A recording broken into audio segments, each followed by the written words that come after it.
Lao Tzu, el problema de los tres cuerpos. 2. Primavera silenciosa. Cordillera del Gran Khingan, 2 años más tarde. ¡Árbol va! Tras aquel grito, un majestuoso arce dauriano de tronco tan grueso como las columnas del Partenón se desplomó sobre el suelo. Ye Wenjie sintió el temblor bajo sus pies.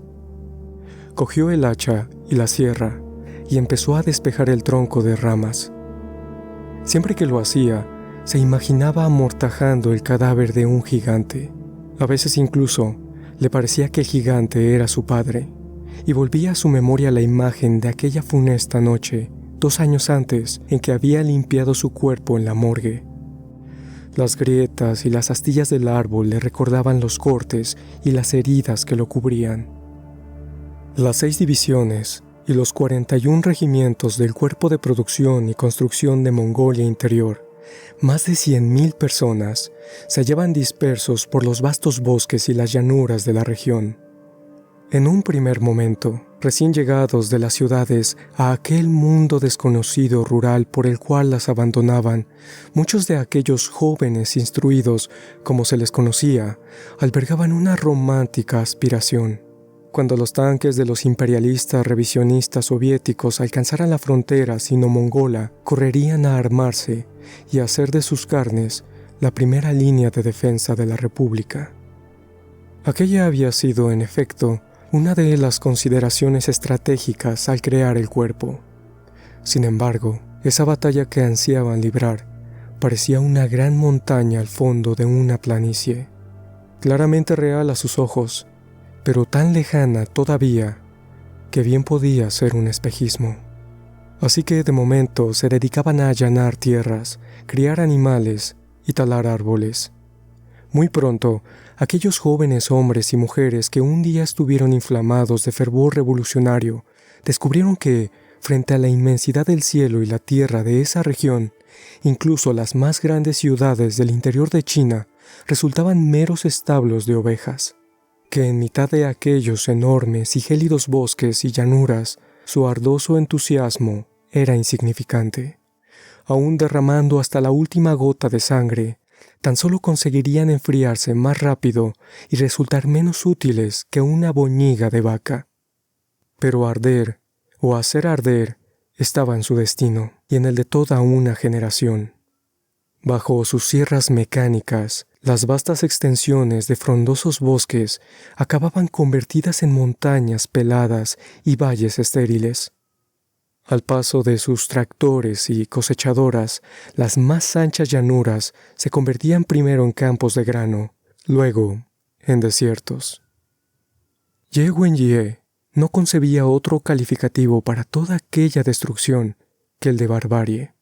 Formidables alerces daurianos, los más verdes pinos silvestres, esbeltos y rectos abedules blancos, álamos que parecían alcanzar las nubes, abetos siberianos, también abedules coreanos, robles, olmos montanos, chosenia, arbutifolia, todo cuanto veía terminaba sucumbiendo bajo sus cientos de sierras mecánicas, metálicas langostas que lo arrasaban todo a su paso. El único rastro que dejaba su compañía era una explanada tras otra de troncos segados. El alerce estaba por fin desnudo de ramas y listo para ser transportado. Ye Wenjie acarició la superficie del corte. Solía hacerlo casi sin darse cuenta. Siempre le recordaba una gran herida por la que casi podía sentir el gigantesco dolor del árbol. De pronto vio que a pocos pasos, sobre el tocón abandonado, había otra mano que también acariciaba la superficie cerrada. El pulso de aquella palma vibraba al mismo ritmo que los latidos de su corazón. Era una mano pálida y delicada, pero pertenecía a un hombre. Al mirarlo, vio que se trataba de Bai Mulin, un joven encuchimizado y con gafas. Era el reportero de La Gran Producción, el periódico del cuerpo, que había llegado el día anterior para hacer un reportaje.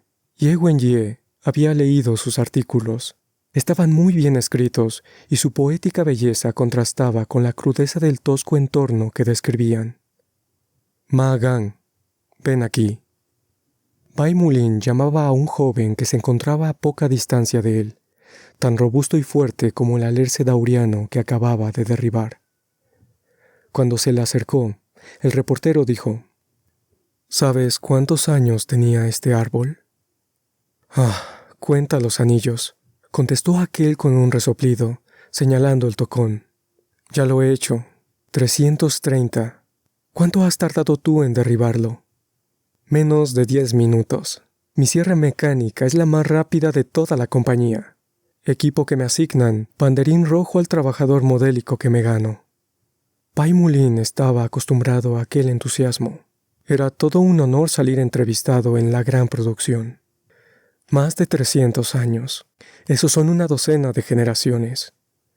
Cuando este árbol no era más que un arbusto, todavía reinaba la dinastía Ming. ¿Te has parado a pensar cuánta lluvia ha caído desde entonces? ¿Cuántas cosas ha presenciado hasta que tú has llegado con tu sierra y lo has echado por tierra?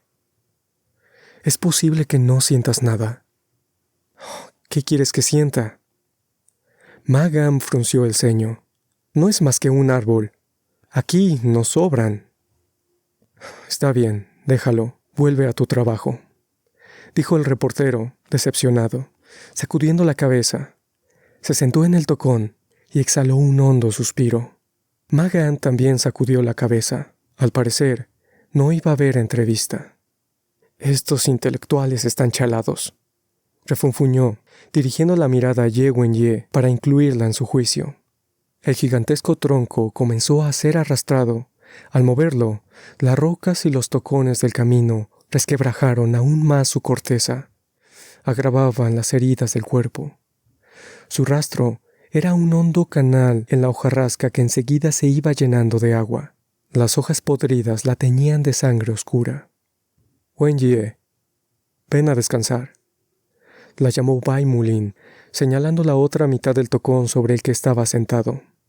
Ella, que estaba agotada, dejó las herramientas. Se acercó a él y se sentó a su lado. Después de un largo silencio, Bai Mulin dijo de repente: «Sé cómo te sientes. Aquí, tú y yo somos los únicos».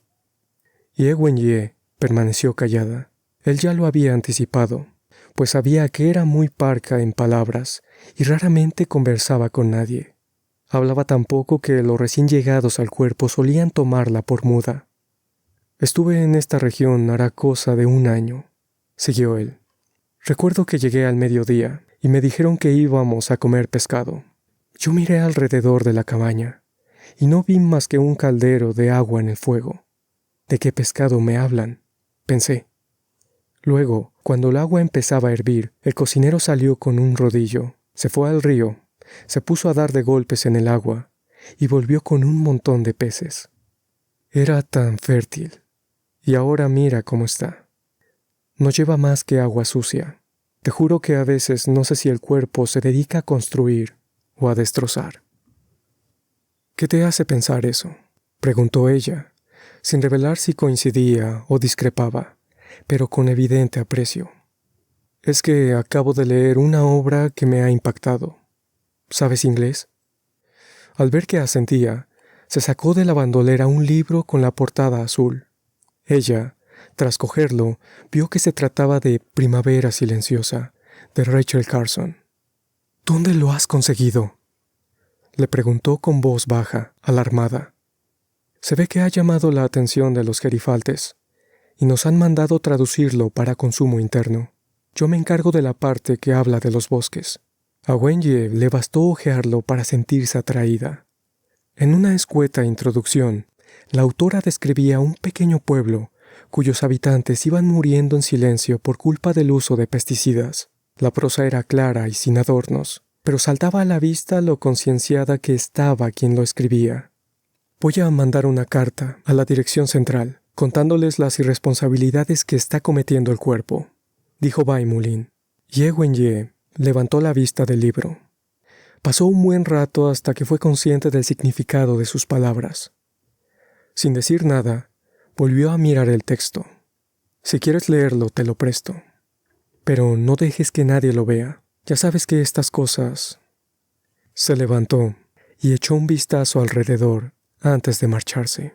38 años después, en sus últimos instantes, Ye Wenjie recordaría la importancia de Primavera Silenciosa en su vida. Hasta tenerlo en sus manos, su joven corazón solo había sentido el inmenso dolor que la maldad humana podía provocar. Pero más tarde, tras su lectura, fue por fin capaz de enfrentarse a ella con la mente. Al principio el libro no le pareció nada especial, pero pese a abordar un tema tan concreto, el impacto medioambiental negativo causado por los pesticidas, el punto de vista de la autora logró cambiarla para siempre. Hasta entonces el uso de pesticidas le había parecido un hecho natural, si no positivo, al menos neutro. Pero Carson le hizo ver que, para la naturaleza, se trataba de un acto tan destructivamente nocivo como lo fue la revolución cultural. ¿Cuántas otras acciones humanas que parecían habituales o incluso beneficiosas terminaban siendo malignas? La respuesta más lógica que lograba dar a esa pregunta resultaba oscura y espeluznante. Quizá la relación entre la humanidad y la maldad fuera la misma que había entre el océano y un iceberg que afloraba en su superficie. A simple vista no parecía lo mismo, pero en realidad estaban hechos de una misma esencia, el agua, solo que en estados distintos. Al igual que ella siempre había concebido la gloriosa revolución cultural como una gran perversidad, ahora Rachel Carson consideraba pernicioso un hecho tan normal y positivo como el uso de pesticidas. Era, por tanto, posible que todos los actos de la humanidad en su conjunto fueran malignos, que la maldad fuera la esencia del hombre y que cada individuo solo la reconociera bajo ciertas formas. La posibilidad de que el ser humano llegara a alcanzar por sí mismo un auténtico despertar ético resultaba así tan ridículo como imaginar que uno solo podía despegar los pies de la tierra a base de tirarse del pelo. Necesitaba la ayuda de una fuerza externa. Aquella idea guiaría su destino hasta el final de su vida. Al cabo de 4 días, Ye Wenjie fue al barracón de visitantes para devolverle el libro a Bai Mulin. Cuando abrió la puerta lo vio tumbado en la litera, exhausto y completamente cubierto de barro y serrín. El reportero se levantó al acto. ¿Has estado trabajando?, preguntó ella. Llevaba tantos días paseándome de brazos cruzados. Me he dicho que era hora de arrimar el hombro. Ya sabes, el espíritu de la revolución. Hemos estado en Pico Radar. La vegetación era muy densa. Las hojas podridas me llegaban a las rodillas. Temo haber cogido algo al respirar aquel aire. ¿Pico Radar? A ella le sorprendió escuchar aquel nombre. Sí. Teníamos que realizar una misión urgente, despejar el perímetro de árboles para crear una zona vallada. Pico Radar era un lugar envuelto en misterio. Aunque ese no era su nombre oficial, lo llamaban así por la gran antena parabólica que lo coronaba. En realidad, cualquiera con un mínimo de conocimientos sabía que no se trataba de un radar, pues si bien su orientación cambiaba a diario, jamás se movía de forma constante. Al cruzarla, el silbido del viento se oía desde lejos. Lo único que Ye Wenjie y los demás miembros de su compañía sabían a ciencia cierta sobre Pico Radar era que se trataba de una base militar. Según los aldeanos, al construirla, 3 años antes, el ejército había movilizado a infinidad de personas para trazar una carretera hasta la cima y tender el cableado eléctrico. Transportaron una gran cantidad de materiales. Después, en cuanto tuvieron la base, destruyeron la carretera y la reemplazaron por un camino estrecho y tortuoso. A menudo se veían helicópteros despegando y aterrizando. La antena no siempre quedaba a la vista. Cuando el viento soplaba demasiado fuerte, la escondían. Sin embargo, si se hallaba abierta, empezaban a ocurrir fenómenos extraños en la zona. Se oían chillidos de animales nerviosos. Los pájaros huían y la gente sufría náuseas y mareos. Además, los lugareños perdían el pelo con gran facilidad. Según ellos, aquel fenómeno empezó a producirse después de que la antena entrara en funcionamiento. Eran muchas las historias fantásticas relacionadas con Pico Radar. Un día estaba nevando y al abrirse la antena, la nieve se convirtió al instante en lluvia. Como cerca del suelo la temperatura seguía siendo bajo cero, la lluvia volvió a congelarse a la altura de los árboles y quedó transformada en gigantescos carámbanos. El bosque entero se convirtió entonces en un gran palacio de cristal. De vez en cuando alguna rama caía vencida por el peso del hielo. A veces, también al abrirse la antena, un día despejado se convertía en uno de tormenta y aparecían extrañas luces en el cielo. Pico Radar pasó a ser una zona restringida desde el momento en el que el cuerpo de construcción se instaló en la región. Lo primero que hizo el comandante fue pedirles que evitaran los alrededores, al estar vigilados por patrullas armadas y autorizadas a disparar sin dar el alto. Una semana antes, 2 miembros de la compañía salieron a cazar. Iban tras la pista de un ciervo y se acercaron sin darse cuenta cuando de pronto los centinelas comenzaron a dispararles. Por fortuna, el bosque era tan frondoso que lograron escapar ilesos, aunque uno de ellos se meó en los pantalones. Al día siguiente, fueron seriamente amonestados. Quizás aquel episodio había provocado que la base ordenara la demarcación de una zona vallada, demostrando que tenían el poder de asignar trabajos al cuerpo de construcción. Pai Mulin tomó el libro de manos de Ye Wenye y lo escondió cuidadosamente bajo la almohada, de donde extrajo 2 folios escritos con densa caligrafía. «Es el borrador de aquella carta», dijo, entregándoselos a Ye Wenye. «¿Le echarás un vistazo?» «¿Qué carta?» «Aquella que te comenté, para la dirección central».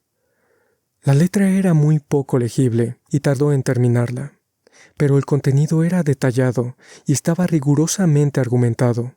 Comenzaba relatando cómo las montañas Tayana habían pasado de vergel a erial a causa de la deforestación. Después explicaba las causas de la rápida disminución del limo en el río Amarillo, para luego concluir que las actividades del cuerpo de producción y construcción de Mongolia Interior provocarían serias consecuencias medioambientales.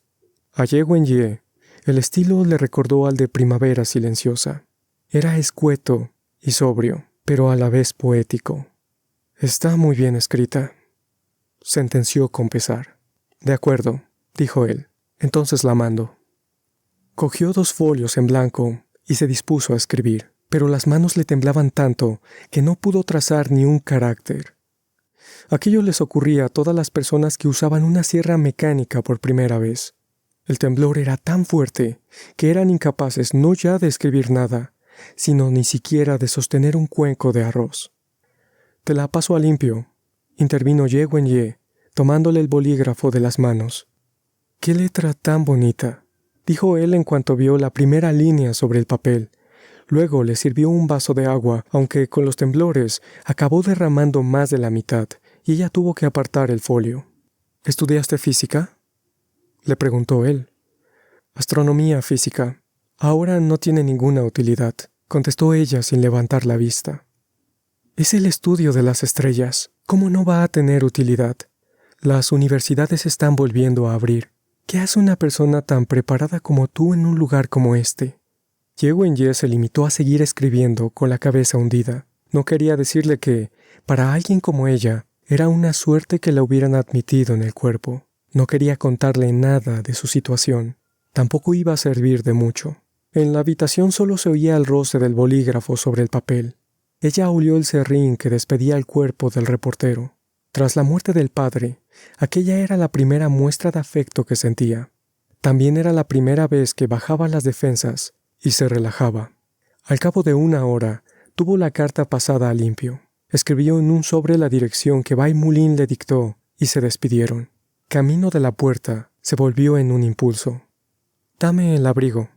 Te lo lavaré», dijo, al instante sorprendida por su osadía. «Ah, no, eso sí que no», se negó él. «En esta compañía las camaradas trabajáis tanto o más que un hombre. A descansar, que mañana a las 6 hay que ponerse en marcha. Por cierto, Wenye, pasado mañana regreso al cuartel general de la división. Si quieres, les contaré tu caso a mis superiores. Tal vez puedan ayudarte». «Gracias, pero estoy muy bien aquí. Es un sitio tranquilo». Lo dijo contemplando la silueta de los árboles contra la luz de la luna. ¿Estás huyendo de algo? Me voy, susurró ella, y cumplió su palabra. Tras ver desaparecer su esbelta figura, Bai Mulin observó la arboleda. En la lejanía, volvía a erigirse la antena de pico radar.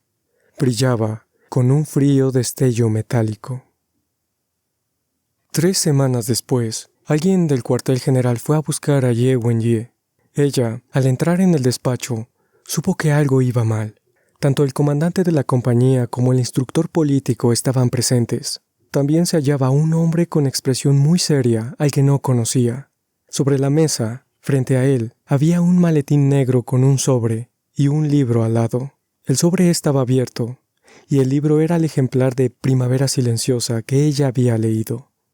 En esos años todo el mundo tenía un instinto particular para saber en qué situación política se encontraba, pero Ye Wenye lo había desarrollado especialmente. Al acto sintió que el mundo a su alrededor empequeñecía y la atrapaba. Ye Wenye, dijo el instructor político. Este es el director Shang, del departamento político de la división. Está aquí para investigar. Esperamos que colabores y digas la verdad. ¿Eres la autora de esta carta?, le preguntó el director Shang, extrayendo una misiva del sobre. Ella hizo ademán de cogerla, pero el hombre la retuvo en sus manos mientras se la enseñaba página por página. En la última, aquella en la que estaba más interesada, no encontró ninguna firma. En su lugar ponía «Las masas revolucionarias». «No», dijo repetidamente, presa del pánico, «yo no soy la autora». «Pero esta es tu letra». «Sí, pero me limité a pasársela a limpio a otra persona». ¿A quién? Hasta el momento había aguantado estoicamente todas las injusticias que le había tocado sufrir en la compañía, sin protestar ni implicar a nadie. Sin embargo, esta vez era distinto. Sabía muy bien lo que aquello suponía.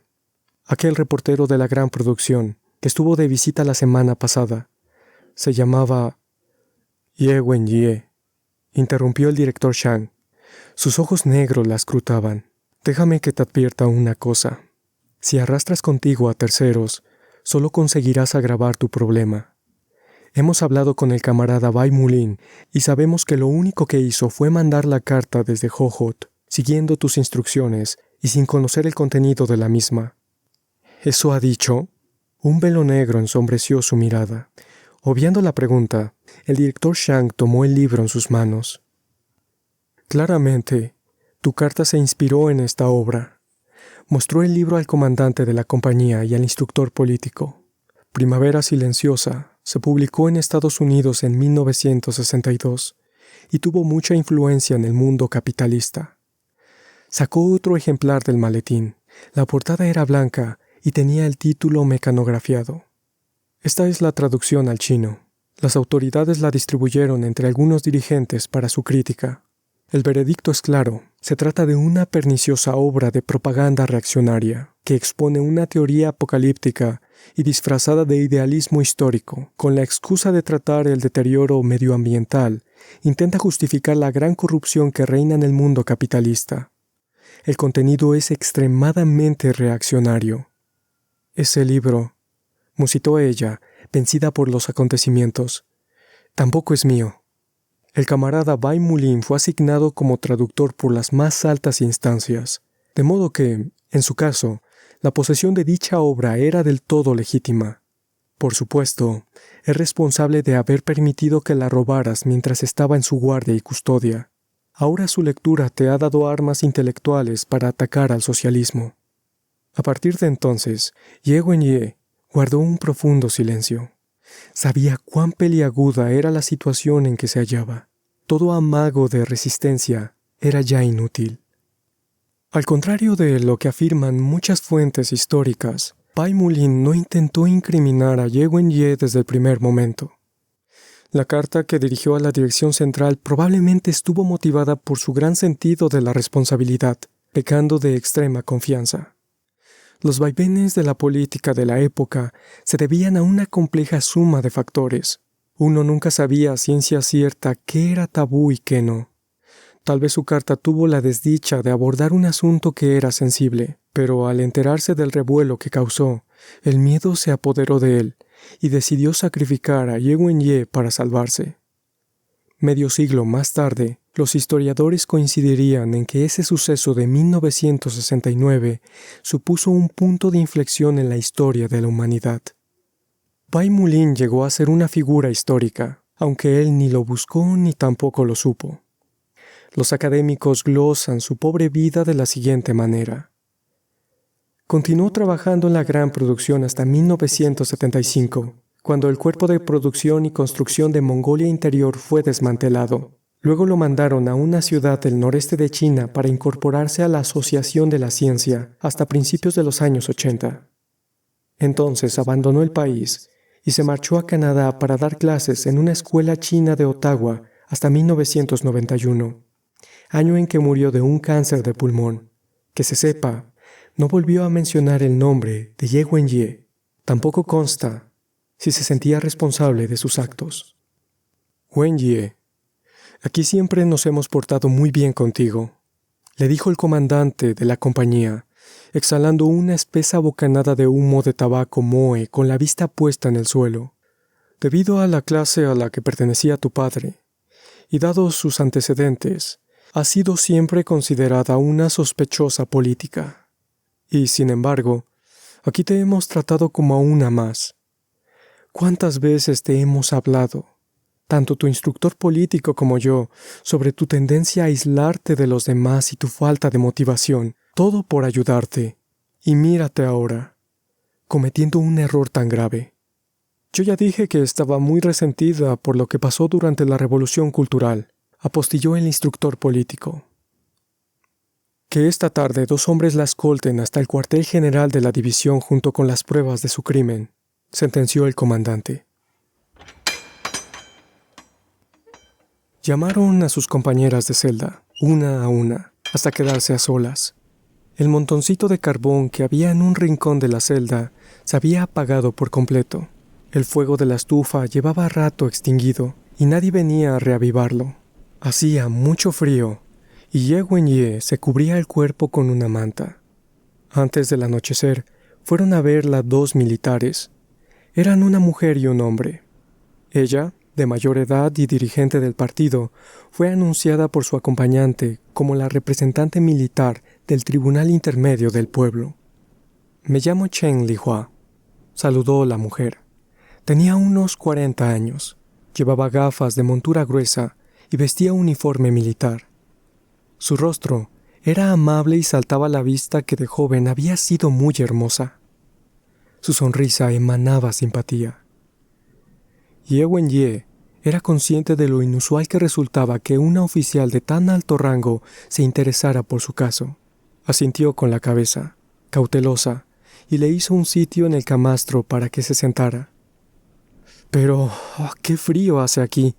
¿Y la estufa?, preguntó mirando con gesto reprobatorio al director del centro de detención, que aguardaba en el exterior. «¡Qué jovencita!», exclamó a continuación, observándola de cerca mientras se sentaba a su lado. Más incluso de lo que imaginaba. Bajó la cabeza para hurgar en su maletín y añadió: «Wenye, tú lo que estás es confundida». «¡Ay! Tanto que leer». Por fin halló lo que buscaba. Extrajo un grueso montón de folios y la miró con afecto. «No pasa nada. A tu edad, ¿quién no ha cometido algún error? Yo misma, sin ir más lejos. De joven formé parte de la compañía del teatro del 4º Ejército de Campo. Un día, durante una sesión de formación política, se me ocurrió sugerir que China dejara de ser independiente y se uniera a la URSS porque así el comunismo internacional se fortalecería. Inocente de mí, pero ¿quién no se ha equivocado alguna vez? Los errores no dejan de pesarnos en la conciencia. ¿De qué sirve? Lo importante es reconocerlos y enmendarlos. Y luego, a seguir con la revolución». Con esas palabras, la dirigente logró congeniar un poco más con Ye Wenye. Sin embargo, ésta, comprensiblemente cauta después de haber sufrido tantas calamidades, seguía sin poder aceptar tanta amabilidad. Chen Lihua colocó los papeles sobre el camastro y le ofreció una estilográfica. «Vamos, Firma. Luego, si quieres, charlaremos sobre tus vacilaciones ideológicas. Le hablaba con la suavidad de una madre cuando amamanta a su hija. Ye Wenye permaneció inmóvil y con la vista fija en aquel montón de folios. No tomó la pluma. Chen le dedicó una sonrisa magnánima. Puedes confiar en mí. Wenye, te garantizo que este documento no tiene nada que ver con tu caso. Venga. Firma. El acompañante de la dirigente, que permanecía a un lado, intervino. Ye Wenye, la representante Chen trata de ayudarte. Lleva días preocupándose por tu caso. Chen alzó la mano para interrumpirlo. Es comprensible, dijo. Pobrecita. Te tenemos asustada. En estos tiempos, la diplomacia brilla por su ausencia.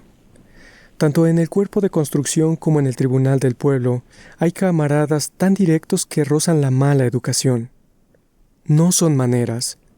Está bien, Wenye. Léelo. Tómate el tiempo que quieras. Ye Wenye cogió el documento y lo hojeó bajo la luz amarilla de la celda. La representante Chen no le había mentido. Realmente no tenía nada que ver con su caso, sino con el de su difunto padre, de quien incluía registros de contactos y conversaciones con varias personas. La fuente era Ye Wenshu, la hermana menor de Ye Wenye.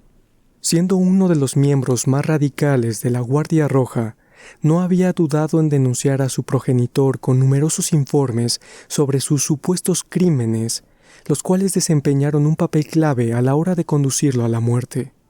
Sin embargo, Ye Wenye supo ver que aquel documento no era del puño y letra de su hermana. El estilo de los textos acusadores de Wenshu era estridente. Cada párrafo estaba minado de recriminaciones a punto de estallar, con ristras de petardos. En cambio, la redacción de aquel escrito era fría y calmada, meticulosa. Detallaba minuciosamente quiénes, cuándo y dónde habían discutido y sobre qué temas. Lo hacía de un modo que a un inexperto podía parecerle un dietario tedioso. Pero Ye Wenye sabía que entrañaba algún propósito oscuro y bien calculado. No tenía nada que ver con los ataques de su hermana. Era evidente que aquel documento guardaba relación con un importante proyecto de defensa nacional. Y siendo hija de físico, supuso que se refería a las pruebas nucleares chinas que en 1964 y 1967 sobrecogieron al mundo. Durante la Revolución Cultural, para hacer caer a alguien importante, había que presentar pruebas sobre su deficiencia en las áreas en que tuviera algún tipo de responsabilidad. Sin embargo, los asuntos nucleares contaban con la protección de las más altas instancias, para que estuviesen por encima de las maquinaciones y tejemanejes, siendo difícil inmiscuirse. El padre de Ye Wenye no cumplía con los requisitos políticos para trabajar en pruebas nucleares debido a su historial familiar, y su contribución se limitó a la formulación de una teoría periférica. Precisamente por eso, resultaba más fácil usarlo a él que a alguien implicado de manera directa. Ye Wenye ignoraba si el contenido de los documentos era cierto o falso, pero si de algo estaba segura, era de que cada palabra, cada punto y coma, asestarían un duro golpe político en las vidas de muchas personas, no solo en la de sus víctimas. Al final del documento, halló la firma de su hermana en grandes caracteres. Ella tenía un espacio reservado para constar como testigo, pero también había 3 más. No sé qué dijo mi padre en esas conversaciones, contestó en voz baja, devolviendo el documento. ¿Cómo no vas a saberlo? La mayoría tuvo lugar en tu casa. Tu hermana lo sabe y tú no. Se lo aseguro. Pero todas estas conversaciones son reales. Tienes que creernos. No digo que no sean reales, sino que no sé nada de ellas y que no puedo firmar. Ye Wenye, volvió a intervenir el hombre que acompañaba a la representante, antes de ser interrumpido por la misma. Wenye, voy a serte franca, continuó la mujer, acercándose aún más a ella y tomando una de sus frías manos. La importancia de tu caso es muy relativa. Podemos minimizarlo, presentándolo como el de una pobre joven instruida que se ha dejado ofuscar por un libro reaccionario, y no tendrías ni que pasar por un juicio. Te harían ir a clase de pensamiento político para escribir un par de autocríticas, y ahí quedaría la cosa. Antes de que te dieras cuenta, estarías de vuelta en el cuerpo de construcción, pero también podemos llevarlo hasta sus últimas consecuencias. Wen-Ye, sabes que pueden declararte culpable de una acción antirrevolucionaria. En estos tiempos tan volátiles, ante un caso así, tanto la fiscalía como los tribunales tenderán a ser más severos que tolerantes por miedo a pisar algún callo con su veredicto. Si no gustara, lo primero podría ser considerado un error administrativo. Lo segundo, una traición. Todo esto te lo digo confidencialmente. Entonces el acompañante añadió: la representante Chen solo intenta salvarte. Tú misma lo acabas de ver. 3 testigos más han puesto su firma. ¿De qué va a servir negarte? Ye Wen-Ye, piensa con claridad. Así es, Wen-Ye, retomó la dirigente. Se me rompe el corazón al pensar que la vida de una joven instruida como tú puede acabar arruinada por algo como esto. Lo que quiero es ayudarte, por lo que más quieras. Haz el favor de colaborar. Mírame bien, ¿tú crees que puedo desearte algún mal? Ye Wen-Ye solo veía la sangre de su padre. Representante Chen, no tengo constancia de lo que veo escrito, así que no voy a firmarlo. Chen Lihua enmudeció, clavó los ojos en Ye Wen-Ye durante unos instantes en los que el frío aire de la celda pareció solidificarse. Lentamente volvió a meter el documento en su maletín y se puso en pie. Su expresión seguía siendo afable, pero ahora parecía fijada al rostro como una máscara de yeso. Todavía con aquella sonrisa piadosa, se fue al rincón donde estaba el cubo para lavarse. Lo cogió, y con calma precisa y deliberada, vertió la mitad de agua sobre Ye Wen-Ye y el resto sobre su manta. Luego se volvió, tiró el cubo al suelo y abandonó la celda. «Zorra testaruda», murmuró con rabia al salir. El director del centro de detención fue el último en desaparecer. Mirando con frialdad a Ye Wen-Ye, empapada y goteando, cerró la celda con un portazo y echó el pestillo con un chasquido metálico. A través de la ropa húmeda, el crudo invierno mongol la apresó con la intensidad de un puño gigante. Al principio oyó cómo le castañeteaban los dientes, pero más tarde aquel sonido se alejó. El frío que calaba sus huesos tiñó de blanco el mundo ante sus ojos, y Ye Wen-Ye sintió que el universo entero era un enorme bloque de hielo con ella dentro como único signo de vida. Era como aquella niña del cuento, a punto de morir congelada y sin una sola cerilla. Solo con su imaginación. El bloque de hielo que la aprisionaba fue volviéndose transparente, y tras él vio aparecer un edificio. En lo alto, una valiente joven hacía ondear una bandera. Su esbelta figura contrastaba vívidamente con la anchura de la tela. Era su hermana, Wen-Shu. No había vuelto a tener noticias de ella desde el día en que decidió romper con su reaccionaria familia. Y poco antes, supo que hacía 2 años que había muerto en una de las muchas guerras entre facciones de guardias rojos. Aún en su alucinación, vio que la bandera se transformaba en Bai Mulin. Sus gafas destellaban con el reflejo de las llamas del incendio que asolaba el edificio. Entonces Bai Mulin se convirtió en la representante Chen, luego en su madre, Ye Shaolin, más tarde incluso en su padre. La figura abanderada cambiaba continuamente, como si fuera un metrónomo que marcara los últimos compases de su vida. Poco a poco la imagen de la bandera fue nublándose, y todo cuanto la rodeaba se desvaneció con ella. El bloque inmenso que era el universo volvía a aprisionarla, solo que esta vez el hielo era negro.